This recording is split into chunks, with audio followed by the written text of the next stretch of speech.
Yo, what is good, YouTube? Welcome back to another JC2K video. In today's video, we're doing episode number 2 of Start Bench Cut, which is where I'm going to take y'all's suggestions for what y'all think of players I should start bench, or tell y'all who I would start, bench, or cut, and let y'all know my opinions. So we got 8 responses here. Shout out to everybody on Twitter who gave me their suggestions for this Start Bench Cut video. If you want to be involved in the future episode of this or a future episode of I Build Your Teams, make sure you go follow me on Twitter. Be on the lookout for this series. This series is going to be random. It's basically just when I need an extra video, I'm going to go to the Start Bench Cut. The I Build Your Teams is generally uploaded on Sunday video, or tweet is generally posted on Saturday. So for that, if you want to look at that, that's when you should do that. But before we hop into the video, if you haven't already, make sure you hit that subscribe button. Help me push towards the 15,000 subscriber mark on the channel. I upload every single day. Would really appreciate it if y'all do subscribe. Without further ado, let's hop right into it. We're going to start off with this first one today, which comes in from JJ5. He says B-Roy Book or Steve Smith at the shooting guard position. Brandon Roy is going to be the best of these 3 guys. He is the one that I would start for sure, especially when you badge him out. If you add things like clamps, upgrade his limitless range, improve a couple of playmaking badges, things like that, he's going to move better, shoot better, and defend better at the shooting guard position. And then honestly, any of these guys, he may not move as well as Book, I guess, but I do think he's the best of these 3 pretty easily, especially if he is fully badged out. Book and Steve Smith is tough between who I would bench and who I would cut, because if you need an offensive scoring shooting guard, Booker's going to be your better option. He's a better playmaker, more versatile offensively, really great fade, of course. Steve Smith is the 3-and-D guy, fits perfectly on a lot of squads, especially next to a guy who runs their offense through their point guard or just doesn't run it through their shooting guard, really. I think personally in most lineups, I would start B-Roy, cut Devin Booker, bench Steve Smith, but or bench Devin Booker, cut Steve Smith, I should say. But that one is definitely close. Pippen, AK-47, and Ingram. Scotty, AK, and Brandon Ingram. I'll just say this first and foremost. The player I'm cutting is Brandon Ingram. That much is honestly not that hard to me. He's basically Carmelo, but not as good because his release isn't as good as Carmelo's. He's got a great fade, and he has D-Book dribble style and is a really good offensive small forward, but he doesn't provide me a ton on defense, and honestly, his release is a little bit baited as well. So even though he's a good card, I wouldn't say he's next level elite. Scotty Pippen and AK are both exceptional defensive cards with good releases, really good offensive cards. I would say Pippen is probably the slightly better shooter, at least release-wise, than AK, but I also think AK is the more versatile defender. He's an inch taller, much better defensive player on the interior specifically is where one of the things that makes the biggest difference with this card. He has anchor and brick wall in a way that, and as well as post lockdown, which Scotty does not have. And then he's similar in speed, basically as good of a shooter. I mean, because he has a slightly better 3-ball, even if his release isn't quite as good, because it's still a pretty good release. I think I would start AK, bench Pippen, cut Brandon Ingram is what I would go with for the second one. Third one, Chet, Jaren, and Bosch. And the fourth one is Jared, AD, and Bosch, which honestly is pretty similar. I'm going to think of this at the power forward position, but honestly at center, I think my opinion doesn't change regardless between who I would start, who I would bench, and who I would cut. I think you have to start Chet just because he's 7'1", 7'6" wingspan. And honestly, release-wise is, well, actually, Jaren might have the best release of these 3.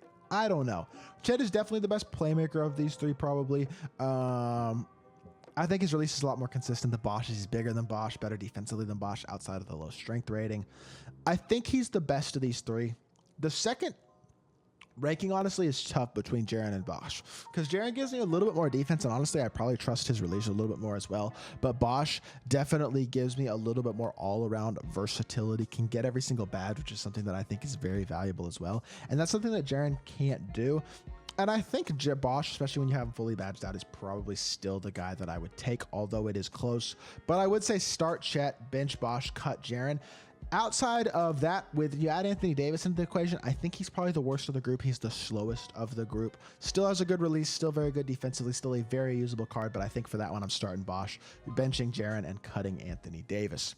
Now, got 4 more here. Next one is Kawhi, AK, and Pippen. Honestly, pretty similar to the first one that we saw earlier a couple spots ago, which was Pippen, AK, and Ingram. Honestly, this is a better comparison, though, because these 3 guys are closer. As y'all know, I already said, I think AK is probably better than Pippen. I also think Kawhi is better than Pippen. I think he just, again, is probably a little bit more versatile as a defender and also a slightly better shooter. Kawhi's release is so much better this year than it was last year. That's a big difference maker for that Kawhi Leonard card. He's an absolutely incredible defender. A little bit more versatile on the interior, again, than Pippen is. Pippin's not the greatest interior defender, to be honest.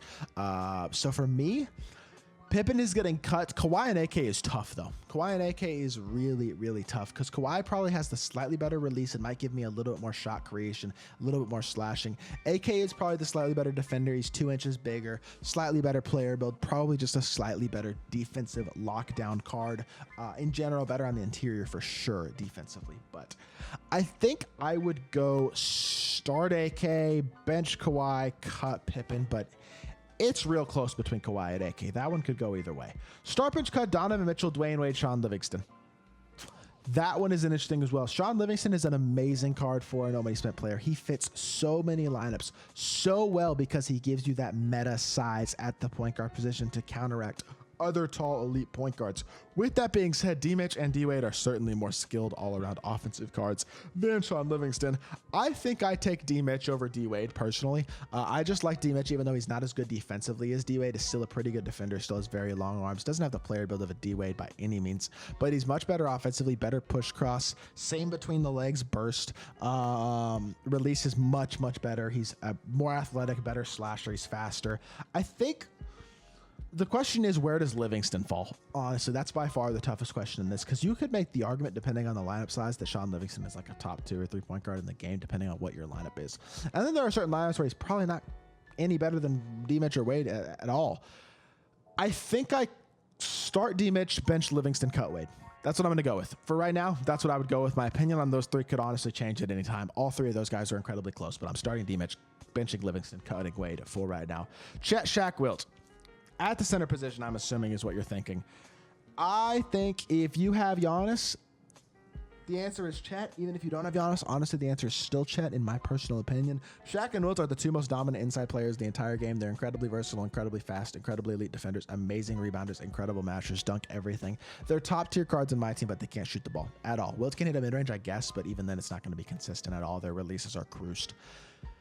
Inside centers are not really my play style. I'm going to be honest. I think Chet, with the ability to stretch the floor, half anchor, still being a great defender, still being super versatile, having great speed still, is just better worth, even though he has the super low strength. And honestly, I don't plan on him guarding my pick and roll. I don't plan on him guarding Shaq or Wilt very much. I plan on Giannis doing that work and letting Chet be more versatile and move his feet more at the power forward position and just make more impact of his length, those types of things.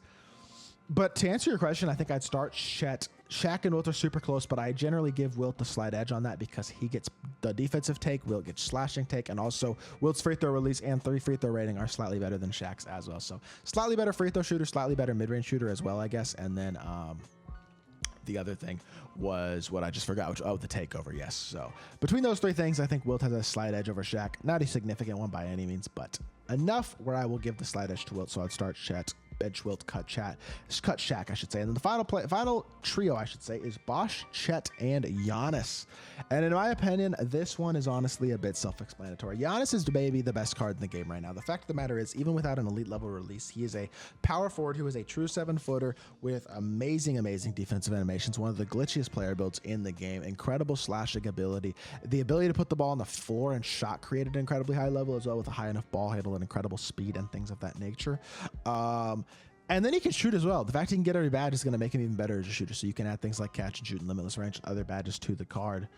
Overall, Giannis is an absolutely incredible card. And I think he's probably maybe the best card in the game right now. Bosh and Chet, I give the slight edge to Chet. Chet is a couple inches taller. Chet's release is better. Chet, honestly, statistically, defensively is better as well, even with the strength advantage favoring Bosh. I think most everything else honestly favors Chet. So for me, I would give the slight edge to Chet there, and I'd go Giannis starting, Chet off the bench, and Bosh as your cut player. So be on the lookout for another tweet about this series sometime in the next week or 2. I may not upload this for a couple weeks. It depends on what content is looking like and things like that, but I also may put out a new one next week. But if you do want to be in one of these videos in the future, make sure you are on the lookout for a tweet about this and then respond as quickly as possible to maximize your chances of being in the video. But with that being said, I hope you all did enjoy. If you did, make sure you hit that like button, leave a comment, and subscribe.